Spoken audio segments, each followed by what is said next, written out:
राधे राधे दोस्तों। आज हम आपको सुनाएंगे एक राजा और उसकी 7 बेटियां और सौतेली माँ और राजकुमार की कहानी। अगर आप हमारे चैनल पर नए हैं तो प्लीज़ हमारे चैनल को लाइक करें, सब्सक्राइब करें और शेयर करें। बहुत समय पहले की बात है। एक राजा था जिसकी 7 पुत्रियां थीं। सातों की सातों राजकुमारियां बहुत सुंदर थीं, लेकिन जो सबसे छोटी बेटी थी वह बहुत ही सुंदर और समझदार थी।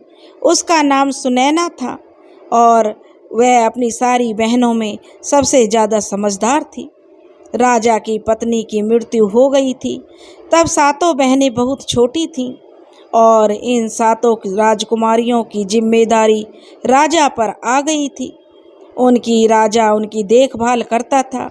माता और पिता का उन्हें प्यार देता था ताकि राजकुमारियों को ऐसा ना लगे कि उनकी माँ नहीं है। राजा अपनी पुत्रियों को बहुत प्यार से रखता था, उनके लिए भोजन बनाने का कार्य भी करता था, हर तरीके से अपनी बेटियों का पालन पोषण करता था। अब धीरे धीरे राजकुमारियाँ बड़ी होने लगीं। अब वे अपने पिता राजा महाराज के लिए भोजन बनाकर रख देती थीं। जब भी राजा अपने मंत्रियों के साथ महल से बाहर होता या किसी राज्य के कार्य के लिए गया होता, तब राजकुमारियां उनके लिए खाना बनाकर उनके साथ भेज दिया करती। धीरे धीरे समय बीत रहा था। उसी राज्य में राजा का एक प्रधान सेवक था जिसकी मृत्यु हो गई थी। उसने भी अपने पीछे अपनी पत्नी और एक छोटी लड़की को छोड़ दिया था। वे दोनों उसके बिना इस संसार में रह गए।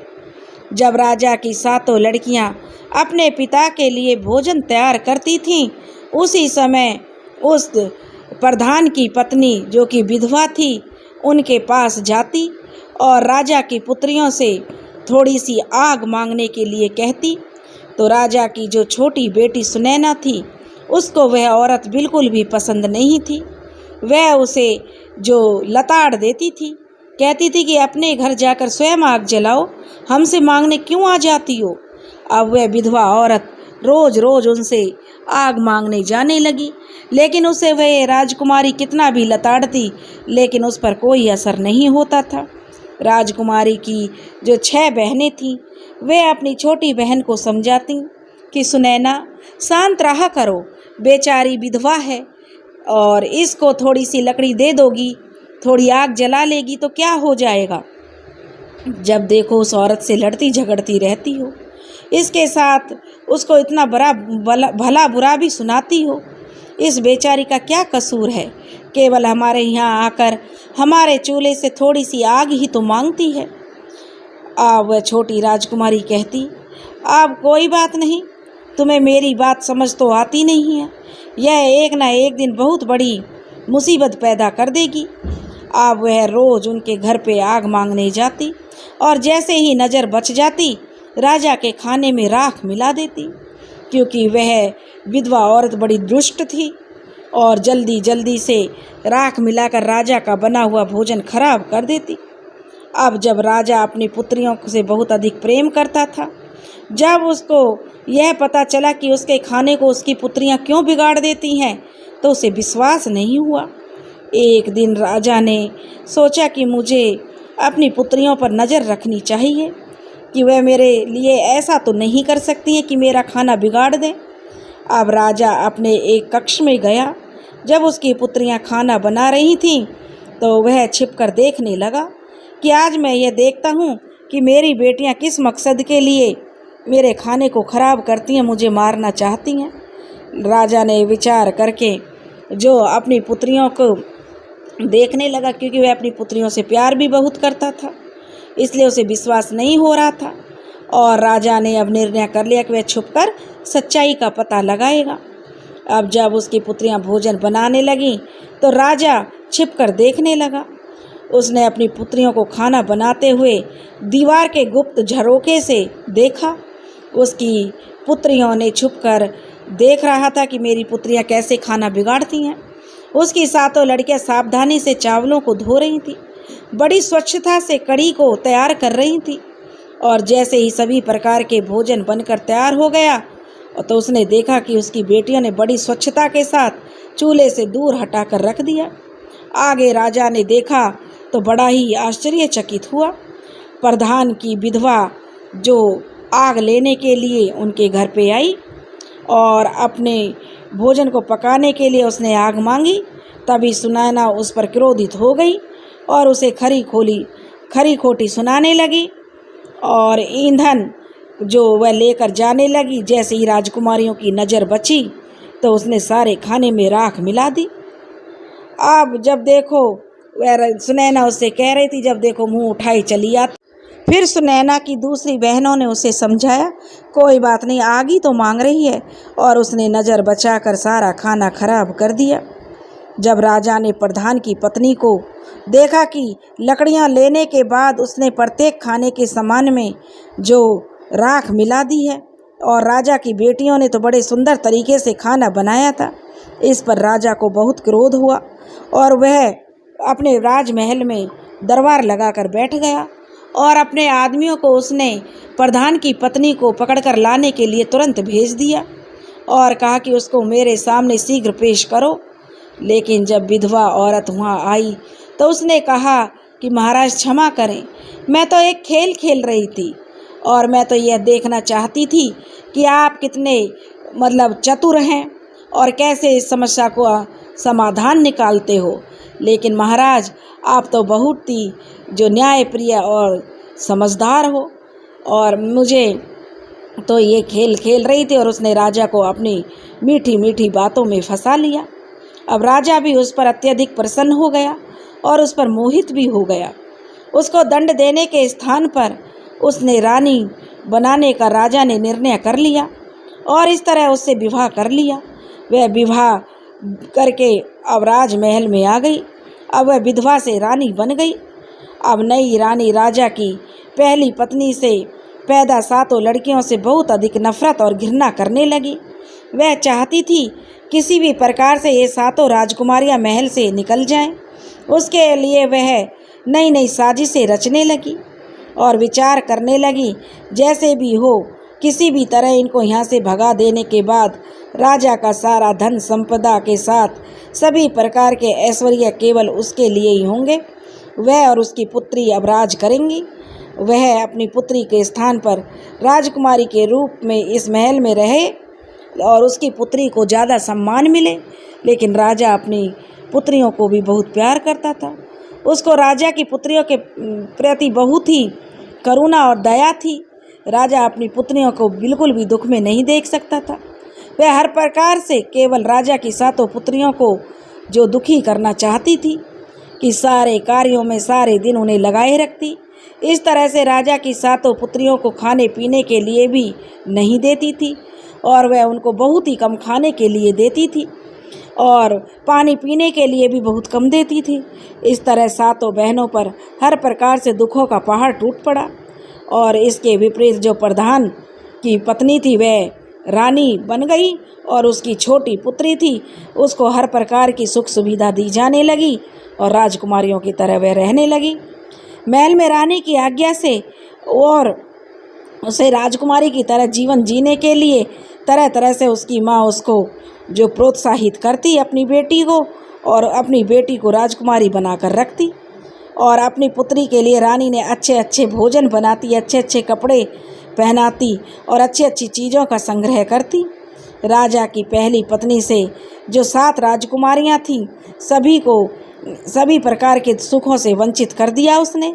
वह सभी बहनें बड़ी दुखी और उदास रहती और एक दिन बहुत अधिक परेशान होने के कारण वे सारी 7 बहनें मिलकर महल के बाहर जाकर अपनी माँ की समाधि पर जाकर रोने लगीं।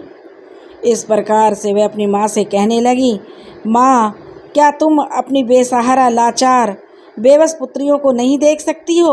हम सब कितने अधिक दुखी हैं। हमारी सौतेली माँ हम पर कितने जुल्म ढा रही है। हम भूखे प्यासे तड़प रहे हैं। हम क्या करें माँ? एक दिन जब वह अपनी माँ की कब्र पर बैठी हुई रो रही थी और सिसकियाँ भर रही थी, तभी उन्होंने देखा कि उनकी माँ की समाधि पर एक बहुत ही सुंदर अनार का वृक्ष उत्पन्न हो गया। पूरी तरह से ताजे पके सुंदर स्वादिष्ट फलों से वह पेड़ लद गया और इस तरह से सभी सातों बहनों ने उन पके फलों को खाकर अपनी भूख को शांत किया। और हर रोज़ अब उनकी सौतेली माँ उनको खाने के लिए पर्याप्त भोजन नहीं देती थी, तो वह सब अपनी माँ की समाधि पर आकर इस तरह से फलों को खा खाकर अपनी भूख को शांत करने लगी। आगे चलकर उन सब बहनों ने अपनी सौतेली माँ के द्वारा दिया जाने वाला घटिया भोजन खाना बंद कर दिया और केवल अनार के फलों को खाकर ही जीवित रहने लगी, क्योंकि वह अनार एक अद्भुत था। जितना अधिक फलों को तोड़ा जाता, उससे अधिक पके और स्वादिष्ट फल अगले दिन लग जाते, जो उन बहनों के लिए पर्याप्त भोजन का कार्य करता था। अब उन सातों बहनों की सौतेली माँ ने देखा कि ये भोजन भी नहीं करती हैं और सातों बहनों के खाने के लिए भी कुछ नहीं देती हूँ। इतना दुखी करती हूँ, जब भी ये बड़ी सुंदर और स्वस्थ दिखाई दे रही हैं, ये कोई बीमार भी नहीं लग रही। इनका आकर्षण दिन पर दिन बढ़ता जा रहा है और अपनी बेटी को मैं इतना कुछ खिलाती हूँ, तब भी इनके आगे वह फीकी लगती है। इस तरह से जब सातों राजकुमारियाँ अपनी माँ की समाधि पर जाती, सुंदर स्वादिष्ट अनार के पके फलों को खाती, तो एक दिन उसकी सौतेली माँ ने अपनी बेटी को उनका पीछा करने के लिए कहा। तो उसकी जो सौतेली माँ की बेटी थी, वह उनका पीछा करते हुए वह भी उस समाधि के पास पहुंच गई और उसने देखा कि सातों की बहनें अनार के पके हुए फलों को इकट्ठा कर रही हैं। तभी सुनैना ने उसे देखकर अपनी दूसरी बहनों से कहा कि तुम सब क्या देख रही हो? यह लड़की हम सब का पीछा कर रही है और हम सबको देख रही है। आओ हम मिलकर इसको यहाँ से भगा देते हैं, नहीं तो अनार के फलों को छुपा देते हैं। यह यहाँ से जाएगी और सारी बातें अपनी माँ को बढ़ा चढ़ा कर कहेगी, तो यह हमारे लिए बहुत बड़ी परेशानी पैदा कर सकती है। लेकिन सुनैना की दूसरी बहनों ने कहा, अरे नहीं नहीं सुनैना, तुम इतनी अधिक परेशान मत हो। यह लड़की तो निर्दोष है, इसकी माँ ही तो कष्ट देती है, इसमें इसका क्या कसूर है। और उसे अपने पास बुला लेती हैं और उसको भी कुछ अनार खाने के लिए दे देती हैं। अब वह लड़की अपने घर जाती है और अपनी माँ से कहती है कि माँ, ये लोग कोई भूखी नहीं रहती हैं, इनकी माँ की समाधि पर एक अनार का पेड़ है, उससे ये फल तोड़कर खाती हैं और फल भी बड़ा ही अद्भुत है। ऐसा मीठा फल मैंने आज तक अपनी जीवन में कभी नहीं खाया। यह सुनकर उनकी सौतेली माँ बहुत गुस्सा हो जाती है और परेशान भी हो जाती है कि कैसे इन्हें वहाँ से फल खाना छुड़ाऊँ। अगले दिन उसने अपना पूरा समय अपने कमरे में ही बिताया और राजा से कहा कि उसके सर में बहुत अधिक दर्द है। राजा ने अपने अंदर आकर कमरे के अंदर आकर रानी से पूछा कि तुम्हारा दुख और उदासी का क्या कारण है? तो उसने कहा कि मेरे सिर में बहुत दर्द है और यह दर्द मेरी जान ले लेगा। मुझे इस दर्द से अगर कोई मुक्त कर सकता है तो जो तुम्हारी पहली पत्नी की समाधि है, उस पर एक अनार का सुंदर वृक्ष लगा है, उसको उखाड़कर जड़ और उसके तने के साथ पत्तों को थोड़े पानी में उबालकर मेरे सिर पर उबले जल से जब मालिश होगी तो मेरा सर का जो दर्द ठीक हो जाएगा। इस तरह से राजा ने अपने नौकरों को अपनी पहली पत्नी की समाधि पर भेजा और कहा कि समाधि पर जो अनार का पेड़ है, उसको उखाड़कर उसका जड़, तना और पत्तों समेत मेरे पास यहाँ लेकर आओ। सेवकों ने तुरंत राजा की आज्ञा का पालन किया और उस सुंदर अनार के वृक्ष को उखाड़ कर ले आए और राजा के द्वारा उसे उबालकर जल में उसे उबाले और रानी के लिए औषधि के रूप में तैयार कर दिया, जिसके सेवन से उस क्रूर रानी ने राजा से कहा कि अब मैं बिल्कुल ठीक हो गई हूँ और बहुत अच्छा महसूस कर रही हूँ। अब अगले दिन जैसे ही सातों बहनें अपनी माँ की समाधि पर गईं, उस दिन भी गई थीं और उन्होंने देखा कि वहाँ पर से अनार का वह सुंदर वृक्ष गायब हो चुका है, तो वे बहुत बुरी तरह से दुखी होकर रोना शुरू कर दिया कि अब वह वहाँ पर अनार का वृक्ष भी नहीं है और कहाँ जाएंगी, अब फिर वे भूखी मरने लगेंगी। तभी वे अपनी माँ से प्रार्थना करने लगी। तभी उन्होंने देखा कि अनार के स्थान पर एक छोटा सा तालाब बन गया, जो मक्खन जैसे पदार्थ से भरा हुआ था, जो जल्दी ही सफ़ेद ठोस बिस्किट में बदल गया, जिसको रोती हुई सातों बहनों ने आश्चर्य के साथ देखा। इसको देखकर सातों बहनें बहुत अधिक खुश हुई और उसमें से कुछ बिस्कुटों को लेकर खाने लगी, जो कि बहुत ही अधिक स्वादिष्ट थे और उन्हें बहुत पसंद आए। अगले दिन भी वही हुआ जैसा कि कई दिनों से चलता आ रहा था। हर रोज़ राजकुमारियां अपनी माँ की समाधि पर जाती और देखती कि उस छोटे से तालाब में पहले मक्खन बनता है, फिर बिस्किट का रूप ले लेता है और वे सब खाकर अपनी भूख को शांत कर लेती। फिर उस दुष्ट रानी ने अपनी पुत्री को बुलाकर कहा, मुझे पता नहीं यह क्या हो रहा है, जबकि मैंने अनार के वृक्ष को उखड़वा दिया है जो रानी की समाधि पर उगा था। फिर भी वह सब लड़कियां ना जाने बिल्कुल भी दुखी नहीं लगती, ना ही वो उदास हैं और ना ही वे दुबली पतली हुई हैं।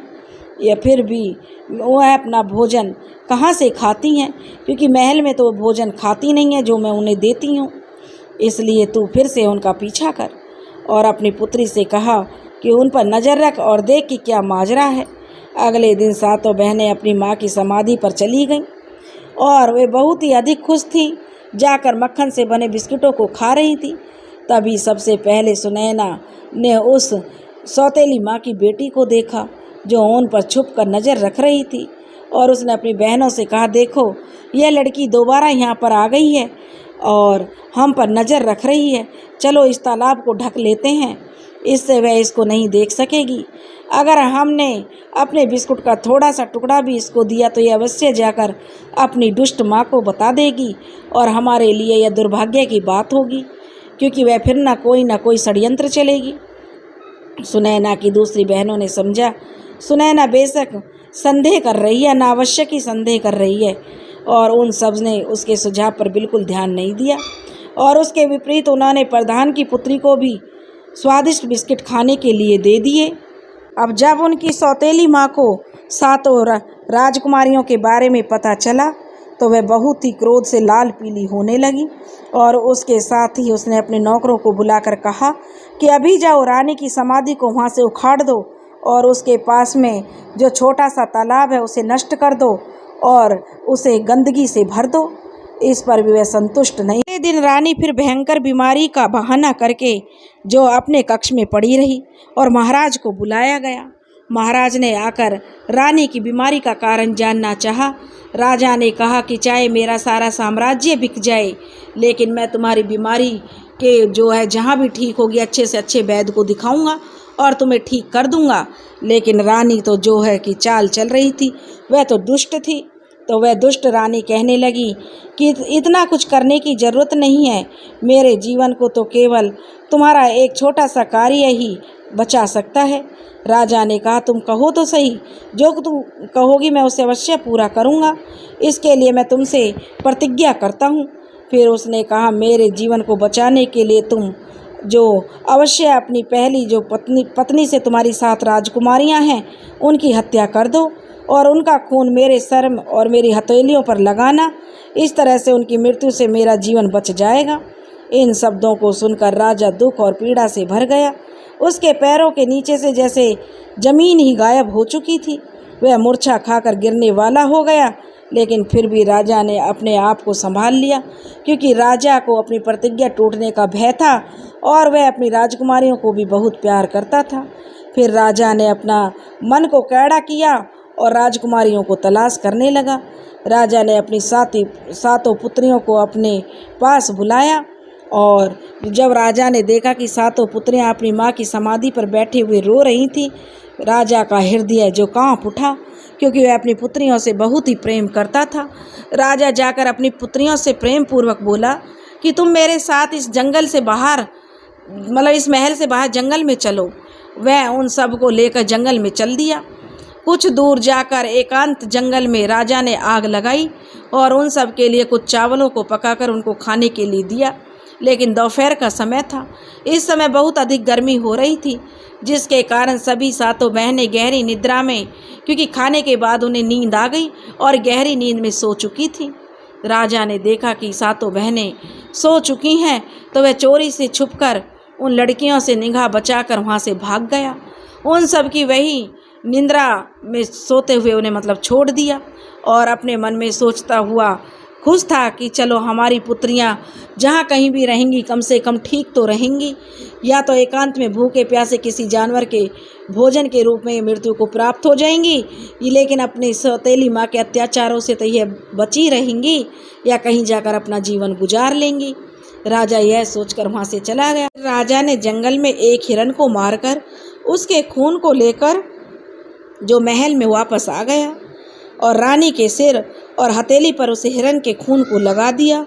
उस क्रूर रानी ने सोचा कि राजा ने सच में सातों राजकुमारियों को मार दिया है, और उसने राजा से कहा कि अब वह बिल्कुल ठीक महसूस कर रही है। राजा के चले जाने के बाद सातों बहनों की नींद खुल गई। उन्होंने अपने आप को घने जंगल में अकेले पाया। जब उन्होंने अपने चारों तरफ भयंकर जंगली जानवरों को चिंगाड़ने की आवाज़ों को सुना, जिसको सुनते ही वे डर कर काँपने लगी। उनका पूरा शरीर भय से काँपने लगा, जिसके कारण वह सब रोने और चिल्लाने लगी, और उनमें जितनी शक्ति थी पूरी शक्ति लगाकर अपने पिताजी को पुकारने लगी, इस आशा से कि शायद उनकी आवाज़ को सुनकर उनका पिता वापस आ जाए। लेकिन उन सबको ऐसा करते हुए बहुत समय गुजर गया। उन सबको सिवाय अपनी आवाज़ के जैसे बादल गड़गड़ा रहे हों ऐसा सुनाई दे रहा था। इसके अतिरिक्त वहाँ कुछ नहीं था। ठीक उसी दिन उस जंगल में एक दूसरे राज्य देश के दूसरे पड़ोसी राज्य के 7 राजकुमार वहाँ शिकार खेलने के उद्देश्य से आए थे, और जब उन्होंने अपने राज्य के लिए प्रस्थान कर रहे थे तभी उन राजकुमारों ने सबसे छोटे राजकुमार ने अपने भाइयों को रोकते हुए कहा कि भाई, जरूर जंगल में कोई फंसा हुआ है और हम सब उनकी सहायता करने के लिए चलना चाहिए। शायद वो किसी को पुकार रहे हैं। अभी सब लोग यहीं ठहर जाओ, मैं समझता हूँ कोई रो रहा है और किसी को बुला रहा है। क्या तुम सब इस आवाज़ को नहीं सुन रहे? चलो उस दिशा में चलते हैं जहाँ से यह आवाज़ आ रही है और तलाश करते हैं कि ये कौन है। इस तरह से छोटे राजकुमार ने अपने 6 भाइयों को बताया तो सातों राजकुमार जंगल को चीरते हुए अपने घोड़ों को उसी दिशा में दौड़ा दिया जिस दिशा से यह आवाज़ आ रही थी। कुछ ही समय में जब 7 राजकुमार उस जंगल में पहुंच गए जहां पर वे सातों बहनें विलाप के साथ रो रही थीं, विलाप कर रही थीं, और बहुत ही उन पर दया आ रही थी जिस तरीके से वे चिंगाड़ रही थी। सबसे बड़ा राजकुमार बहुत अधिक आश्चर्यचकित हुआ और उसने बड़ी व्यग्रता से उनसे पूछा कि तुम कैसे यहाँ पर फंस गई हो और कौन हो। तो उन्होंने राजकुमारियों ने अपने सारी कहानी उन 7 भाइयों को सुना दी। तब 7 राजकुमारों ने निश्चय किया कि जो भगवान द्वारा यह औरतें हमें मिली हैं, इनको हमें अपने साथ अपने राज्य में ले जाना चाहिए और इनके साथ विवाह करके अपने साथ ही इन्हें रखना चाहिए। इस तरह से सबसे बड़े राजकुमार ने सबसे बड़ी राजकुमारी से विवाह किया, दूसरे ने दूसरी राजकुमारी से। इस तरह से 7 राजकुमारों ने विवाह कर लिया। सबसे छोटे राजकुमार ने राजकुमारी सुनैना से विवाह कर लिया, जो कि सबसे अधिक बुद्धिमान और सुंदर थी। राजकुमारी सुनैना से विवाह कर लिया और अपने देश में आ गए। तब 7 राजकुमारों की शादी 7 राजकुमारियों से हो गई तो पूरे राज्य में खुशी हो कि जो ढिंढोरा पिट गया, सारी प्रजा में खुशी की लहर दौड़ गई। इस सुनैना को करीब 1 साल बाद जो सबसे छोटी राजकुमारी थी उसको एक बेटा हुआ। उसके जो मौसी थीं और जो चाचा ताऊ थे, सारे ही ताया लगते थे लड़के के, क्योंकि सब बड़े थे। इतने अधिक प्रसन्न थे कि जैसे उन्हें लगता कि लड़के के पास पिता नहीं 7 पिता हैं और 7 माता हैं। सब उन्हें बहुत प्यार करते थे और अपने बच्चे की तरह उसका पालन पोषण सब मिलकर करते। इस तरह से कुछ समय तक वह बहुत खुश रहे और धीरे धीरे समय बीतने लगा और धीरे धीरे वह बच्चा 1-2 साल का हो गया। और एक दिन 7वें राजकुमार ने अपने भाइयों से कहा कि शिकार खेलने का मन है, मैं शिकार पर जाना चाहता हूँ। उसने अपनी पत्नी सुनैना से भी कहा। सुनैना और वह आज्ञा लेकर अपने भाइयों से वह शिकार पर निकल गया, लेकिन कई दिन तक भी वह वापस नहीं आया और कई दिन पर बीतते गए। दिन पर दिन बीतने लगे लेकिन राजकुमार नहीं आया। यह कोई नहीं जान सका कि वह कहाँ चला गया और क्यों वापस नहीं आया। यह जानकर राजकुमारियों को बहुत दुख हुआ। जब उनके पति कहने लगे कि हम भी वहाँ जाएंगे और उसे ढूंढ कर लाएंगे, भाइयों ने कहा कि वे जाकर देखेंगे अपने भाई के बारे में कि उसके साथ क्या हुआ और वह कहाँ चला गया है। लेकिन वे 6 भाई भी वापस नहीं आए। यह जानकर सातों राजकुमारियों को बड़ा दुख हुआ जब उनके पति वापस नहीं आए, क्योंकि उन्हें डर था कि उनके पति को किसी जंगल में किसी ने या तो मार दिया या उनके साथ कोई गलत हुआ है। एक दिन जब कई दिन बीत गए, कोई नहीं आया, धीरे धीरे दिन बीतने लगे। एक दिन सुनैना अपने पुत्र को पालने में झुला रही थी और सभी बहनें नीचे के कमरों में काम कर रही थीं। ठीक उसी समय कोई महल के दरवाजे पर आया, जिसने काला लबादा पहन रखा था, जो स्वयं को एक साधु बता रहा था और वह यहाँ पर भिक्षा मांगने के लिए आया है। नौकरों ने कहा कि तुम महल के अंदर भिक्षा मांगने के लिए नहीं जा सकते, तो राजा के सभी पुत्र इस समय बाहर गए हुए हैं। हम सोचते हैं कि वे सब मर गए हैं और उनकी विधवाओं को तुम्हारी भिक्षा से परेशानी हो सकती है, इसलिए तुम अंदर मत जाओ।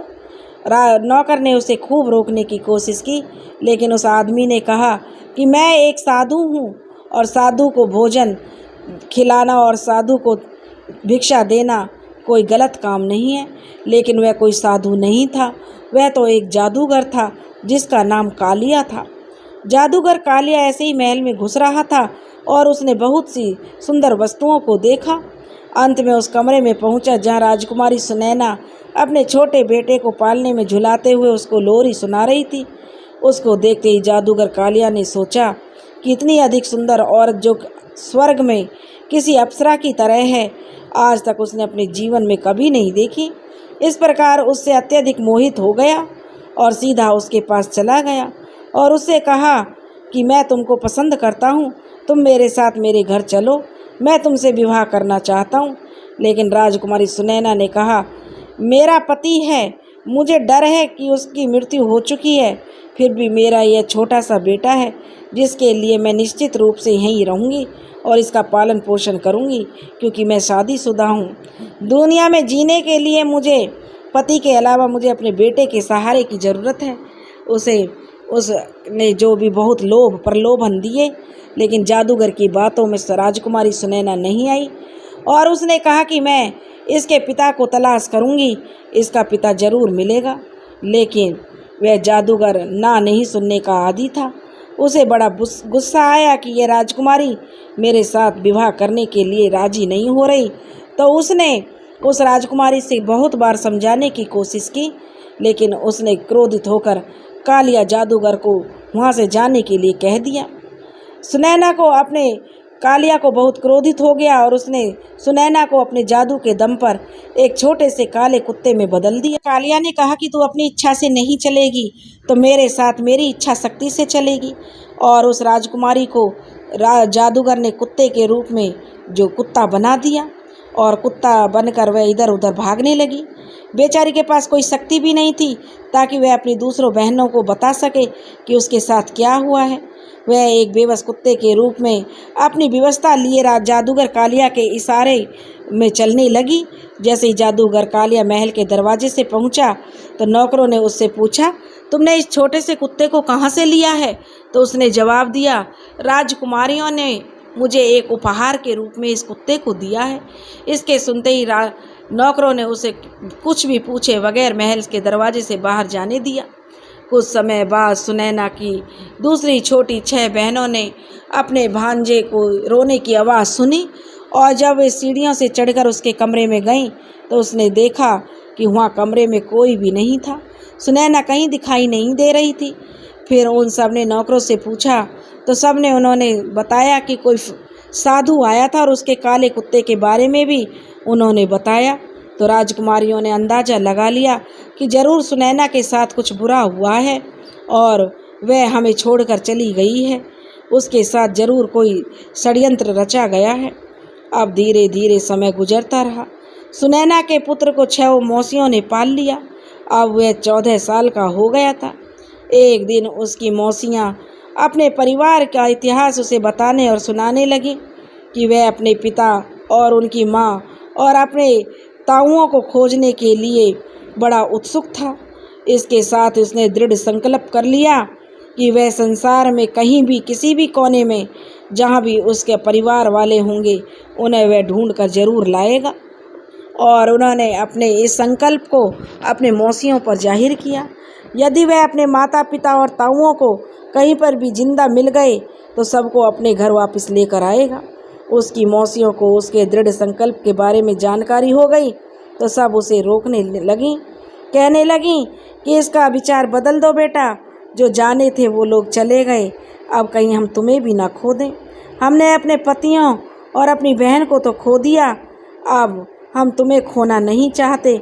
हम किसके सहारे जिंदा रहेंगे और क्या करेंगे? लेकिन लड़के ने अपनी मौसियों को उत्तर दिया, मैं तुम सबसे प्रार्थना करता हूँ कि तुम सब लोग मुझे मत रोको, मैं जल्दी ही वापस आऊँगा। अगर यह संभव हुआ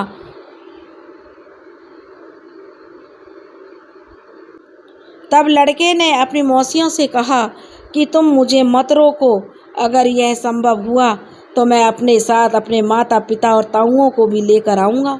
फिर इस तरह से वह अपनी यात्रा पर चल पड़ा। लेकिन कई महीनों तक वह कुछ भी नहीं समझ सका कि किस प्रकार वह अपने संबंधियों को तलाश करे।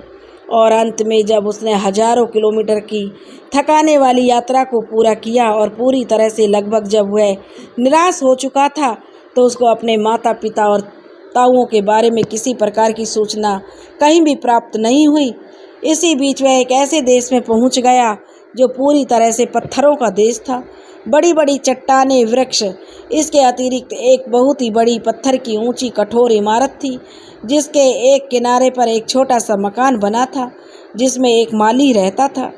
जब वह देख रहा था तभी माली की पत्नी ने उसको देख लिया और भागकर उसके घर से बाहर आ गई और कहने लगी, हे बच्चे, तुम कौन हो और तुमने इस खतरनाक स्थान पर आने की हिम्मत कैसे की? तो उस लड़के ने कहा कि मैं एक राजा का बेटा हूँ, मैं यहाँ अपने पिता और अपने ताऊओं को ढूंढने आया हूँ। मेरी माँ को एक दुष्ट जादूगर ने डरा धमकाकर कुत्ता बनाकर अपने साथ ले गया है। माली की पत्नी ने कहा कि यह देश और यह स्थान एक महान जादूगर का ही है, उसके पास हर प्रकार की शक्ति है।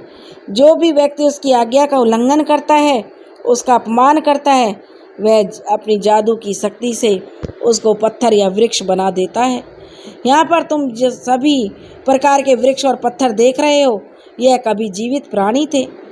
इन सब को हमारे मालिक जादूगर ने अपनी शक्ति से इस रूप में बना दिया है।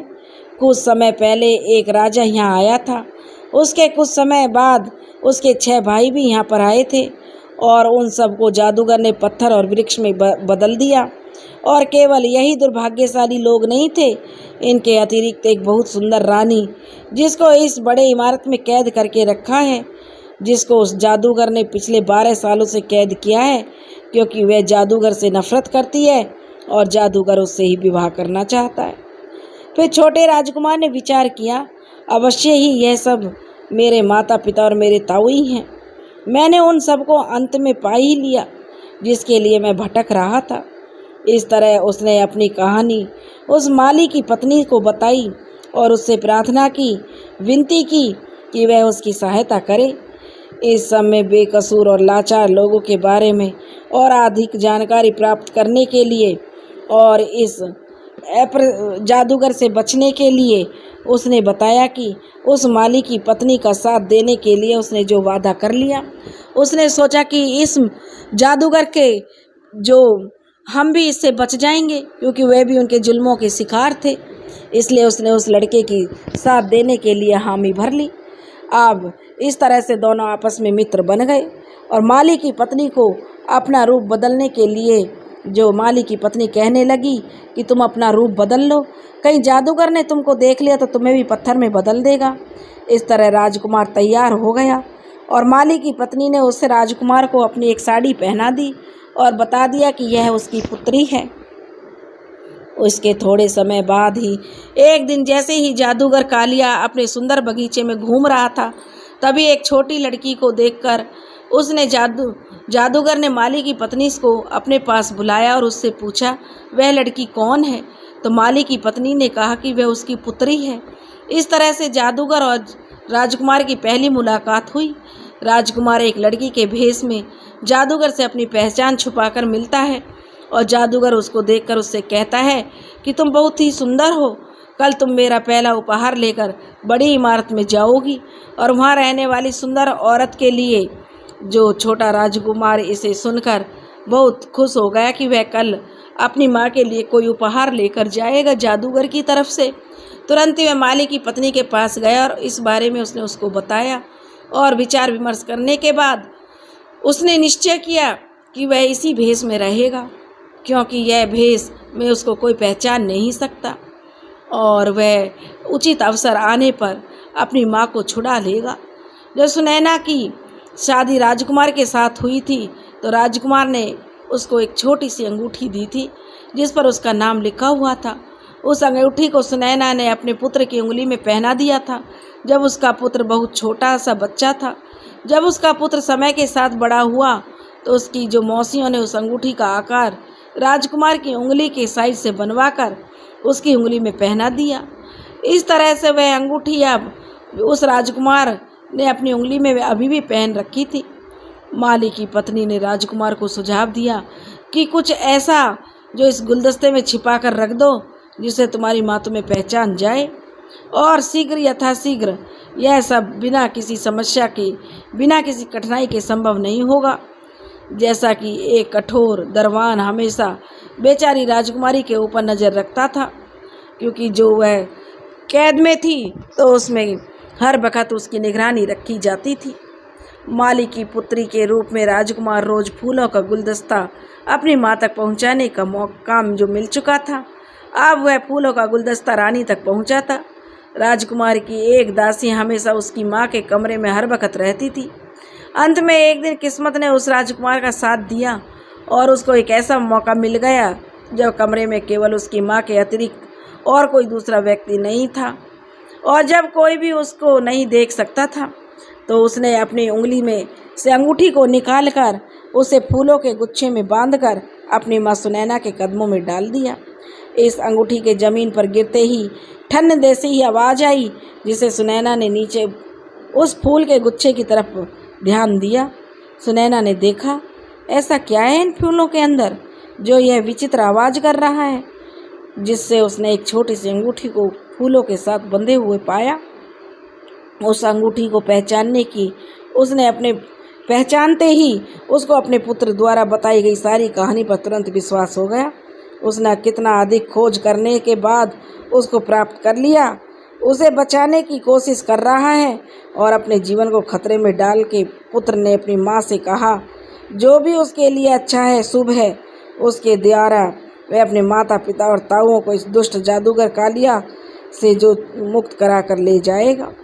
वह उसको बताए कि उसकी माँ ने उससे कहा कि पिछले लंबे 12 सालों में उस जादूगर ने उसे किस तरह से कैद कर रखा है और इस इमारत के सारे दरवाज़ों को बंद करके रखा है, क्योंकि वह मुझसे विवाह करना चाहता है। मैंने इससे विवाह करने के लिए मना कर दिया। तुमने कालिया जादूगर से 12 सालों तक केवल कठोरता और क्रोध से बात की है। अब उसे तुम अपने पति का मैंने इतने लंबे तक शोक किया और अब मैं तुमसे शादी करने को तैयार हूँ। माँ बेटा बैठकर दोनों प्लान बनाने लगे और योजना को अंजाम देने लगे। फिर पता लगाओ कि उसकी शक्ति क्या है और क्या वह अमर है या उसे मार डाला जा सकता है। सुनैना ने अपने बेटे की सलाह लेने का निश्चय किया और अगले दिन कालिया जादूगर के लिए संदेश भिजवा दिया और इस बात का जैसे ही उसके पुत्र ने उसके द्वारा सुझाव दिया था, रानी ने उसी पर अमल किया। जादूगर यह सुनकर बहुत प्रसन्न हुआ, शादी करने के लिए जल्द से जल्द कहने लगा। उसके बाद महल में चलने के लिए अनुमति देने के लिए सुनैना से विनती की, लेकिन उसने सुनैना ने कहा इससे पहले कि वह उससे शादी करे उसको उसे थोड़ा और अधिक समय देना चाहिए, अब वह आपस में और अधिक परिचित हो सकें। और यह भी है कि दुश्मनी इतने लंबी होने के बाद उनकी दोस्ती का स्तर अभी मजबूत हो सकता है। और बताओ, उसने कहा, क्या आप पूरी तरह से अमर हैं? क्या मृत्यु आपको कभी छू नहीं सकती? क्या आप मानव जाति को महसूस करने के लिए एक महान जादूगर हैं? तब जादूगर ने कहा, तुम ये क्यों पूछ रही हो? तो उन्होंने रानी ने कहा, क्योंकि उसने जवाब दिया कि अगर मैं आपकी पत्नी हूँ तो मैं आपके बारे में सब कुछ जानना चाहती हूँ। यदि कोई आपदा आपके ऊपर आ गई तो मैं उसे कैसे काबू करूँगी? पहले पति और पहले पुत्र को तो मैंने खो दिया, लेकिन अगर मैं तुमसे शादी करूँगी तो मैं तुम्हें खो दूँगी, तो मैं किसके सहारे रहूँगी? यह सच है, कालिया जादूगर ने कहा। मैं दूसरे के रूप में नहीं हूँ।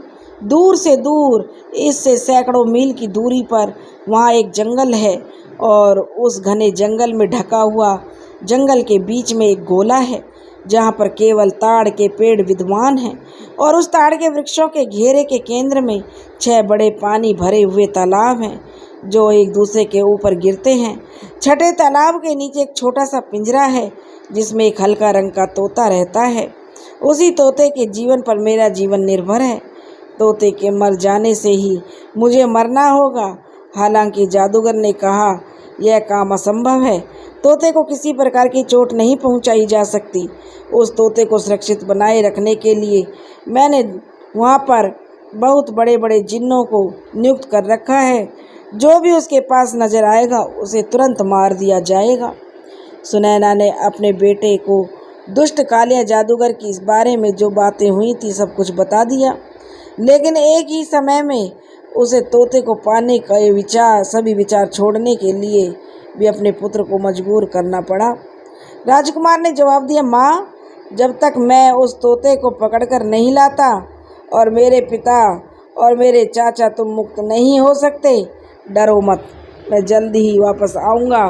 और क्या आप इस बीच जादूगर से अच्छे से बातें करना, हंसकर बोलना। तुम उसके साथ विवाह पर अपने विवाद चालू रख सकती हो, और इससे पहले कि थोड़ी देर के कारण पता लग जाए कि मैं यहाँ आऊँगा, तो यह कहकर वह चला जाएगा। थकाने वाली सैकड़ों मील की यात्रा के बाद राजकुमार आखिर में एक बहुत बड़े जंगल में पहुँच गया। तब तक वहाँ बहुत बुरी तरह से थक चुका था। बड़े छायादार वृक्ष के नीचे आराम करने लगा, और उसको ठंडी हवा चलने के कारण नींद आ गई। थोड़ी देर में कुछ शोर के कारण उसकी आंखें खुली, तो उसने देखा जहाँ पर उसकी निगाह के सामने एक विशाल सर्प जो उस वृक्ष पर चढ़ने का प्रयास कर रहा था। जिस वृक्ष के नीचे राजकुमार सोया हुआ था, उसी वृक्ष के ऊपर की शाखाओं पर एक चील जोड़े ने अपना घोंसला बना रखा था, और उस चील के 2 छोटे छोटे बच्चे बैठे हुए थे। तब राजकुमार ने उन चील के 2 निर्दोष बच्चों पर आने वाले खतरे को देखकर तुरंत ही राजकुमार ने अपनी तलवार निकाल ली और सर्प के 2 टुकड़े करके मार दिया। ठीक उसी समय राजकुमार ने हवा में सरसराहट की आवाज़ को सुना, जिसके साथ वे 2 वृद्ध चील उड़कर राजकुमार के सामने आकर खड़े हो गए, जो अपने बच्चों के लिए भोजन लाने के लिए शिकार पर गए थे। बच्चे को घोंसले में छोड़कर उन्होंने जल्दी से मरे हुए सर्प को देखा, और उनके ही समीप पर खड़े हुए राजकुमार को भी देखा। तो उन चीलों ने वृद्ध चीलों की माँ ने राजकुमार से कहा, प्रिय पुत्र, यह क्रूर निर्दयी सांप पिछले कई सालों से इसी तरह मेरे निर्दोष बच्चों को खाकर अपना पेट भरता था, लेकिन तुमने आज इस मेरे बच्चों की जीवन की रक्षा की है, इनके प्राण बचाए हैं। सांप को मारकर अब भी तुमको किसी प्रकार की ज़रूरत पड़े तो हमें याद करना, हम तुम्हारी सेवा के लिए ज़रूर उपस्थित हो जाएंगे। और तुम इन दोनों बच्चों को अपने साथ ले जाओ, अपने सेवक की तरह से इन्हें अपने पास रखना। इस पर राजकुमार बहुत अधिक खुश हो गया।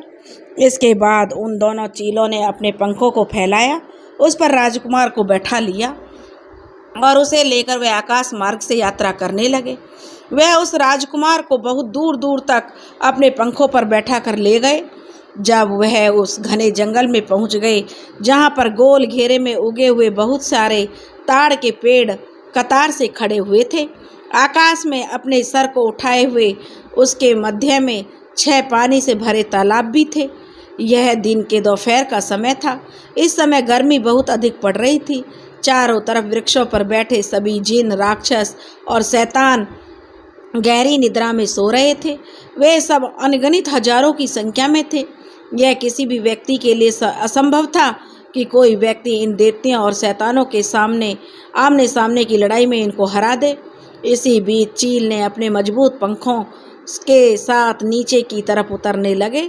जब वह जमीन से थोड़ा ही ऊपर थे, तभी राजकुमार चील के पंखों से नीचे जमीन पर कूद पड़ा और चीलों के साथ मिलकर राजकुमार ने केवल एक ही प्रयास में उन सभी 6 पानी से भरे तालाबों को प्रदूषित कर दिया और उसके अंदर से जाने वाली सीढ़ियों से होकर राजकुमार उस हल्के रंग वाले सुग्गे के पास पहुंच गया। वह उस सुग्गे को कपड़े में लपेटकर अपने लवादे की जेब में उसने डाल लिया। जैसे ही राजकुमार चील के पंखों पर सवार होकर आकाश मार्ग से अपनी यात्रा को चला, तभी नीचे सभी जिन और राक्षस और शैतान जो भी थे सब जाग गए और सब चिल्लाने लगे। उन सब में तो जैसे अफरा तफरी मच गई। सब जब उन्होंने देखा कि उनका खजाना तो गायब हो चुका है, जिसके साथ ही एक जंगली और चीखों से पूरा जंगल जो है गूंज उठा। बहुत दूर सैकड़ों मील की यात्रा उड़ने के बाद वह चील अपने उस घर पर आ गए जहाँ पर वह विशाल वृक्ष था जिस पर उनका घोंसला बना हुआ था। फिर राजकुमार ने उस बूढ़े चीलों से कहा कि आप अपने इन छोटे चीलों को वापस ले लीजिए। इन्होंने मेरे लिए बहुत अच्छा कार्य किया है। अगर मुझे कभी इनकी ज़रूरत पड़ी तो मैं अवश्य इनको बुला लूँगा और आपसे सहायता लेने में मैं कभी नहीं हिचकूँगा। फिर राजकुमार ने अपने पैरों के द्वारा अपनी यात्रा को शुरू कर दिया और वह तब तक चलता रहा जब तक कि वह एक बार फिर उस दुष्ट जादूगर कालिया के महल तक नहीं पहुंच गया और वहां महल के दरवाजे के पास नीचे बगिया में बैठकर उस तोते के साथ खेलने लगा। जादूगर कालिया ने उसे अपने महल की खिड़की से देखा और तुरंत भागकर उस राजकुमार के पास आया और कहा, मेरे बच्चे, तुम इस तोते को कहाँ से लेकर आए हो? तुम इस तोते को मुझे दे दो, इसके लिए मैं तुम्हें बहुत कुछ धन दौलत दूंगा। लेकिन राजकुमार ने मना कर दिया। जादूगर ने कहा कि नहीं, मैं अपने तोते को तुम्हें नहीं दे सकता। यह कई सालों से मेरा प्रिय पालतू पक्षी है। फिर जादूगर ने कहा, अगर यह तुम्हारा पुराना मनपसंद पक्षी है तो मैं समझ सकता हूँ, तुम इसको मुफ्त में तो दोगे नहीं। बताओ इस सुग्गे की क्या कीमत लोगे? राजकुमार ने कहा कि साहब, मैं अपने प्यारे तोते को नहीं बेच सकता। इसलिए जादूगर कालिया बहुत अधिक भयभीत हो गया और कहा, तुम इसके बदले में मुझसे कुछ भी ले सकते हो, बस तुम मुझे यह तोता दे दो। चलो ठीक है, तो सबसे पहले अगर तुम देना ही चाहते हो तो मैं तोता तुम्हें दे दूंगा। तुमने सबसे पहले जो 7 राजाओं को जो मुक्त करो, जिसको तुमने पत्थर और वृक्ष बनाया है। जादूगर ने कहा, ठीक है, तुम्हारी इच्छा पूर्ण हो, तुम केवल मुझे तोता दे दो। इसके बाद ही सुनैना के पति समेत दूसरे 6 राजा अपने प्राकृतिक रूप में आ गए। फिर कालिया जादूगर ने कहा कि अब तो मुझे तोता दे दो। लेकिन उस राजकुमार ने कहा, इतनी जल्दी भी क्या है, पहले तुम उन सभी लोगों को आज़ाद करो जिनको तुमने अपने कैद में कर रखा है। कालिया जादूगर ने कहा, ठीक है, और उसने अपनी छड़ी को घुमाया। सब के सब प्राणी जो कि पत्थर और वृक्ष थे, सब अपने अपने प्राकृतिक शरीर में आ गए। फिर जादूगर ने अपने हाथ जोड़कर रोते हुए विनती की, राजकुमार से करने लगा कि तुम मुझे तोता दे दो। इसके बाद वह पूरा बगीचा जो कुछ समय पहले पत्थरों और वृक्षों से भरा हुआ था, चारों तरफ मानव जीवन की खुशबू से महकने लगा। चारों तरफ वह इंसान नजर आने लगे, जो कि सब कुछ जीवित हो गया था और सांसें लेने लगे। राजा, पंडित, नौकर, चाकर, सेवक, सरदार, घोड़े, हाथी, सैनिक, न जाने क्या क्या घोड़े चलाने के लिए ताकतवर पुरुष, आभूषणों से सुसज्जित औरतें, सैनिकों की टुकड़ियाँ सब जीवित हो गईं। जादूगर ने रोते हुए कहा कि मुझे यह तोता आप दे दो।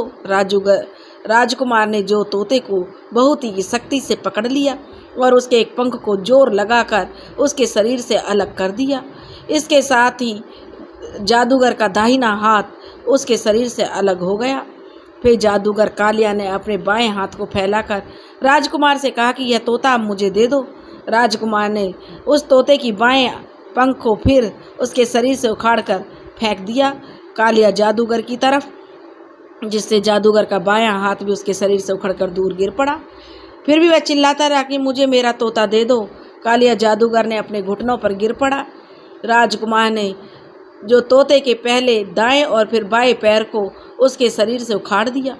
इसके साथ ही कालिया जादूगर भी दोनों पैर और उसके शरीर उखड़कर उससे दूर जा पड़े।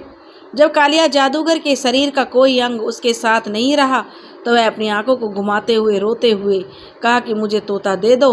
राजकुमार ने उस तोते को सर पकड़कर मरोड़ दिया, जिससे उस तोते के प्राण पखेरु और उसके शरीर से बाहर निकल गए। इसके साथ ही राजकुमार ने वह तोता कालिया जादूगर के पास फेंक दिया, लेकिन जादूगर कालिया के भी प्राण पखेरु एक भयानक गड़गड़ाहट के साथ उसके शरीर को छोड़ चुका था और वह मर चुका था। इसके बाद राजकुमार के पिता ने अपनी पत्नी सुनैना को बड़ी इमारत से मुक्त किया और इस तरह से राजकुमार अपने सभी संबंधियों के साथ अपने देश के लिए चला गया। दूसरे सभी लोग भी अपने अपने घरों की तरफ चले गए। दोस्तों, इस तरीके से राजकुमार ने अपनी माता और अपने पिता और ताऊओं को छुटा लिया और अब वो एक सुखी जीवन जीने लगे। उसकी मौसियाँ जो इंतज़ार कर रही थीं, वे भी अपने पतियों को देखकर बहुत खुश हो गईं और सुख से अपना जीवन व्यतीत करने लगीं। अगर दोस्तों आपको हमारी कहानी पसंद आई हो तो प्लीज़ हमारे चैनल को लाइक करें, सब्सक्राइब करें और शेयर करें। राधे राधे।